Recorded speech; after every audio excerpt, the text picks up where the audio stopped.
ابني بيقول كلمات بس مهما اعمل قدامه ما بيقلدنيش. اقول له اعمل باي باي يسكت، اقول له قول بابا يقول موزة. شوفي الكلام مش بس عدد كلمات، الطفل الطبيعي بيتعلم بالتقليد اكتر من اي حاجة تانية.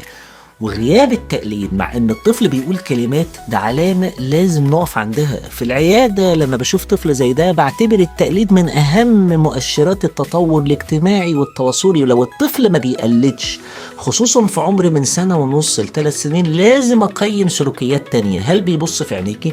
هل بيشاور؟ هل بيفهم التعليمات؟ الخلاصة ان الكلام لوحده مش كفاية. طفل بيتكلم من غير تفاعل او تقليد ممكن يكون محتاج تقييم مبكر للنمو بتاعه وللتواصل، وده فرق كبير في المستقبل بتاع الطفل.